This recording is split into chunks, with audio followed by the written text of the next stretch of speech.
through intricate offshore systems.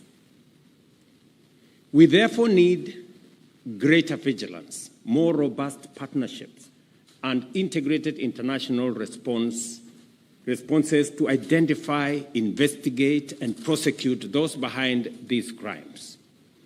It is through such collaboration between national, regional, and international agencies that we can effectively disrupt and neutralize these threats and blunt their negative impacts. To underscore the gravity of this challenge, allow me to briefly reflect on Kenya's experience in this space. Terrorism, one of the most dangerous forms of transnational organized crime, continues to pose a persistent and evolving threat to our nation and region. Kenya has endured several devastating attacks, including the 1998 United States Embassy bombing in Nairobi, the 2013 Westgate Mall siege, as well as the 2015 Garissa University and the 2019 Dusit 2 complex attacks. However, through heightened, allow me to briefly reflect on Kenya's experience in this space. Terrorism, one of the most dangerous forms of transnational organized crime, continues to pose a persistent and evolving threat to our nation and region.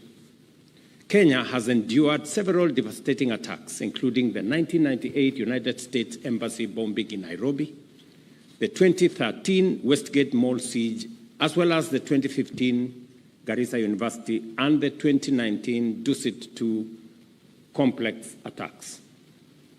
However, through heightened vigilance, enhanced intelligence, and strengthened international cooperation, Kenya has made notable progress in bringing perpetrators to justice. Just last month, 2 individuals were found guilty of aiding the Dusit 2 attackers, and sentencing is scheduled for June 19th this year. In the Garissa University case, the courts in 2019 found 3 individuals culpable and were sentenced to life imprisonment and 41 years each. Currently, 24 terrorism-related cases remain active before our courts, the majority involving membership in international terrorist organizations. These efforts have not only led to successful prosecutions, but have also significantly suppressed such attacks and contribute to enhanced national security. In addition, a total of 720 cases involving trafficking in children and other persons, unlawful acquisition of travel documents, fraud and misrepresentation, facilitating illegal entry into or exit from countries, interfering with travel documents and personal effects, and trafficking in persons for purposes of organized crime were reported between 2021 and 2024. The Office of the Director of Public Prosecutions has also registered 30 money laundering cases in the last 3 years. An in-depth analysis of these cases show that the perpetrators and criminal networks operate across multiple jurisdictions and have a presence on social media platforms. In addition, financing, facilitation, and commission are transboundary in nature. For instance, during the Dusit terrorism attack, financing was traced to banks in South Africa, various banks within Kenya, and Somalia. Furthermore, criminal networks have evolved their modus operandi.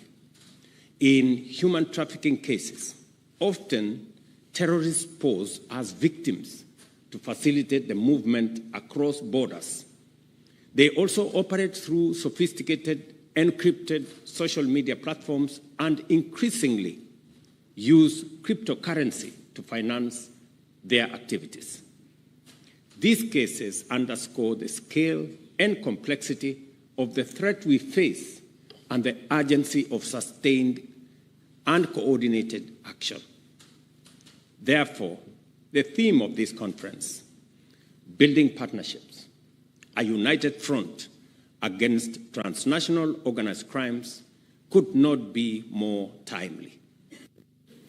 It reflects the critical need for prosecutorial agencies to develop regional and international mechanisms to collaboratively address emerging threats. No single agency or country can confront these complex crimes in isolation. Through the exchange of knowledge and best practice, we are better able to understand the legal nuances across jurisdictions and craft innovative approaches for effective investigations and prosecutions.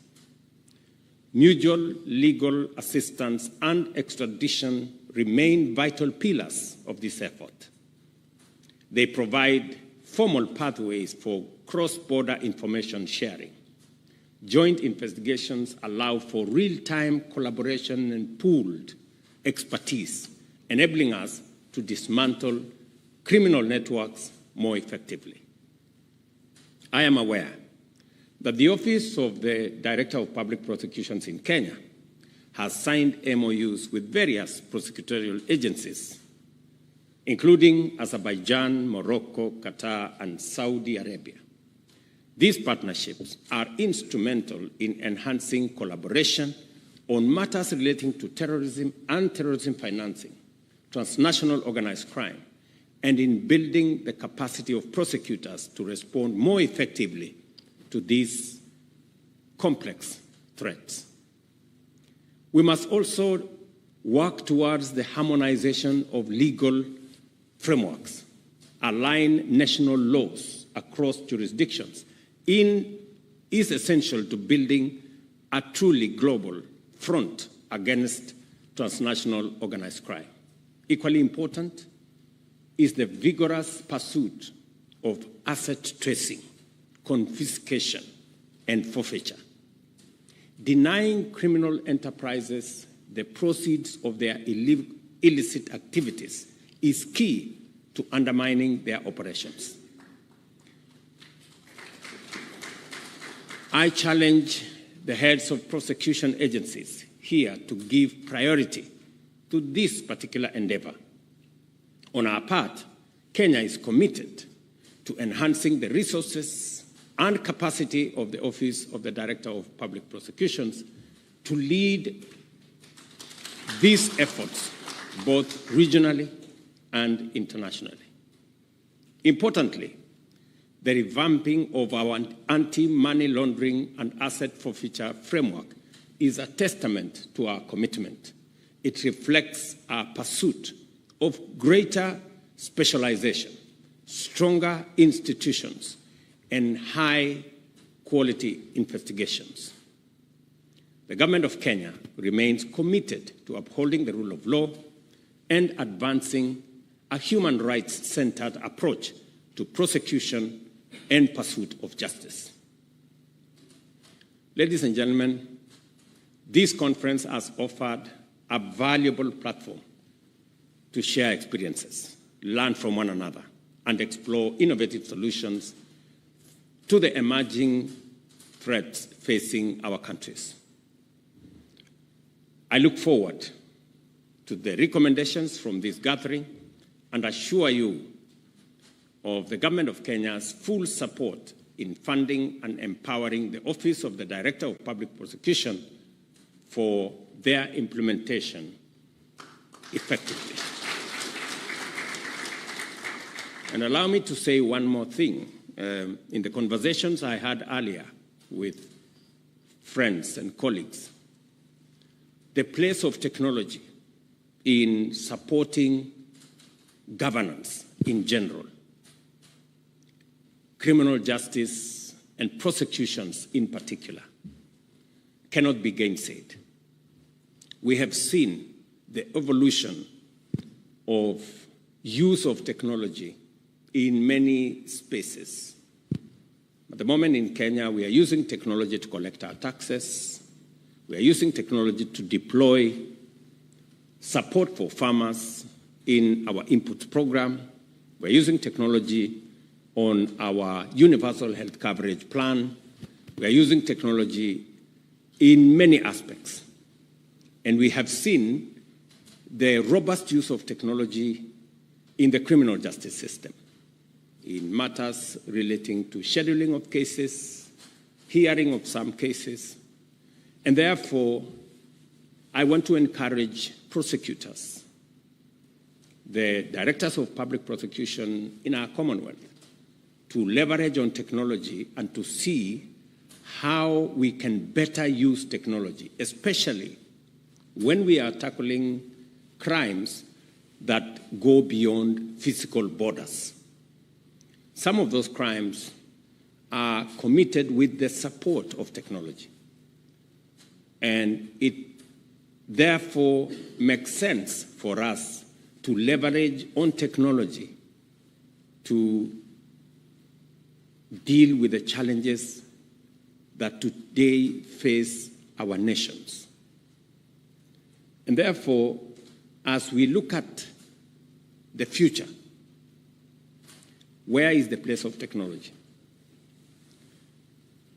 As technology is abused by criminals and people engaging in crime, how do we better use technology to enhance the efficiency and the efficacy of what we are doing in matters prosecution and ensuring that there is the rule of law? As you are aware, the era of artificial intelligence is here with us.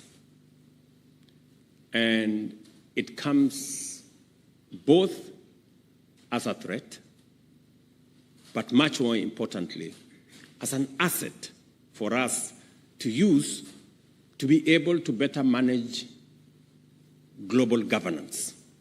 How do we use artificial intelligence much more effectively? There are those who say artificial intelligence is going to replace people in the workplace, maybe replace teachers, maybe replace doctors. I don't know whether prosecutors will be replaced in the process. But how do we better use artificial intelligence to deal with matters that are of a nature that physical boundaries, individual nations, individual agencies cannot deal with on their own? And therefore, the leadership of the Commonwealth, heads of prosecuting agencies, it is my encouragement to you that you begin to see how we can leverage on technology, how we can leverage on artificial intelligence to be able to support the efficiency of delivery of justice through the criminal justice system. Again, as I conclude, I also want to apologize that there is a lot of construction around. Maybe you didn't find your way to this hotel. There was a lot of dust on the way. As the governor has said, we are undertaking a lot of public works around roads in Kenya. We are currently undertaking construction of about 2,500 kilometers, including this particular road here.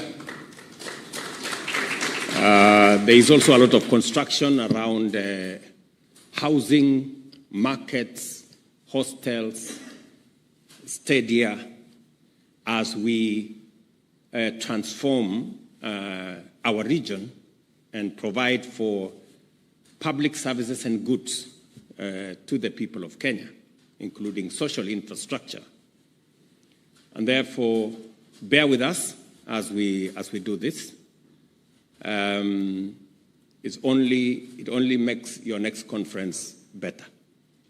And we want to do that across our counties and across our country. We also are working together collaboratively within the region. I would also encourage those of us from the East African community. I see my friends from Tanzania here, friends from Uganda, that even as we build the Commonwealth network, let's also see how we can leverage on the East African community to better coordinate action around the issues that are of concern to this conference. Let me also say that there is an opportunity within the Africa Union that as we undertake the reform of the Africa Union, we can better collaborate as countries in this region to see how we can build greater synergy in all spaces as we work on the Africa Continental Free Trade Area, as we look at what our financial institutions are doing.